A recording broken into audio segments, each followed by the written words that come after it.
Good day everyone, I am Mariah Angela F. Pineda from BSN1 and my task for today is to perform the assessment of apical and radial pulse rate, and the goal of this procedure is to assess the pulse accurately without injury and the patient experiences only minimal discomfort. For the equipments, we will be needing a watch, preferably with second-hand and digital readouts, gloves, paper, pen, or the medical record of our patient. So, in assessment, we have to know that adults and children 2 years old above has appropriate pulse site of the radial pulse. Then we have to introduce ourselves to the client. So, hello sir, I am Mariah Pineda, your student nurse for today. And we have to identify the client's name, age, and birthday. So, sir, what is your name? My name is Maverick S. Magyari. And when is your birthday? August 12, 2002.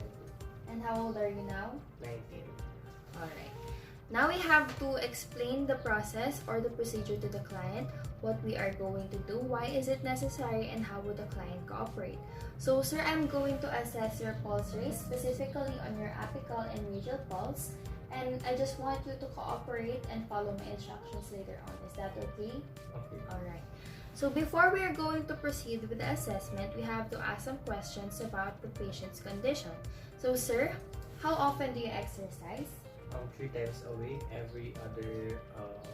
3 times a day, every other week, 20 minutes a day. Alright, are you taking any medications? Just vitamin C. Do you have any chronic illnesses or conditions? No. Do you experience any pain right now? No. Do you smoke? No. Alright, thank you for your answer, sir. And now, with the implementation, we're going to check the medical order or nursing care plan for frequency of pulse assessment. So, more frequent pulse measurement may be appropriate based on nursing judgment. And then we have to perform hand hygiene.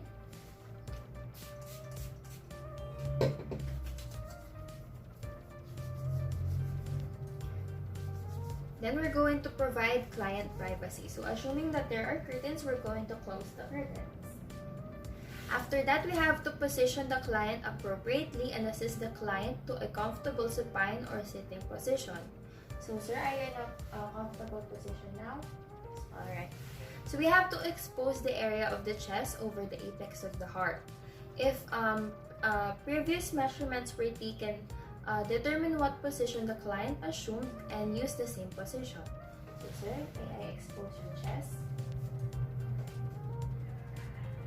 So the rationale for this is that it ensures an accurate comparative measurement.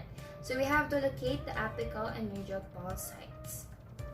So here is the apical site of the patient, and the radial pulse is, may I have your hand, sir?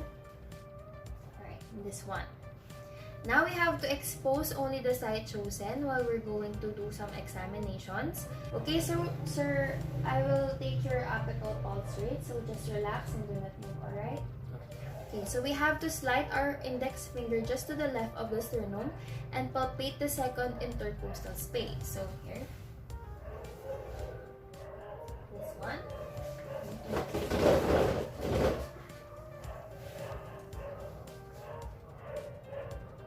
Then we have to place our middle or next finger in the third intercostal space and continue palpating downward until we locate the fifth intercostal space. So here. Then we're going to move our index finger laterally along the fifth intercostal space toward the MCL. Normally, the apical impulse is palpable at or just medial to the MCL. And after that, we're going to assess the pulse rate.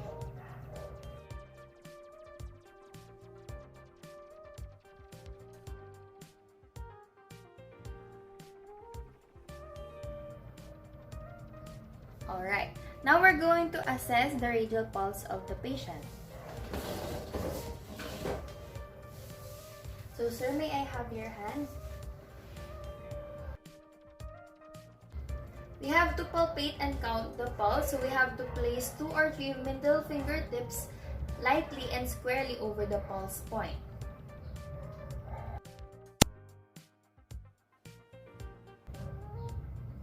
So the rationale for this is that using the thumb is contraindicated because The nurse's thumb has a pulse that could be mistaken for the client's pulse.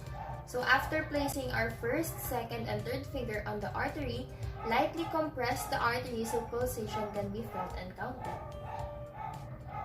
And the rationale for this is that too much pressure can stop the blood flow and obliterate the signal.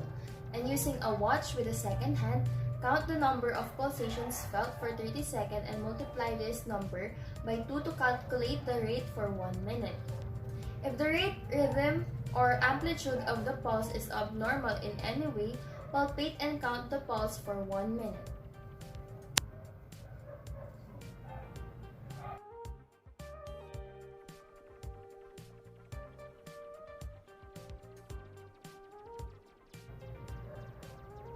So note the rhythm and amplitude of the pulse, and when the measurement is completed, we now cover the patient and help him or her to a comfortable position. So, sir, are you now in a comfortable position? Yes, ma'am. Alright. So, the evaluation for the patient's pulse rate is 84 beats per minute, which is normal, and fortunately, there were no abnormalities found. So, we have to compare the pulse rate to the baseline data or the normal range for age of client. Relate the pulse rate and rhythm to other vital signs to baseline data and to general health status. Then we have to report to the primary care provider any changes from previous measurements or any discrepancy between the two pulse rates. And that is all. Thank you.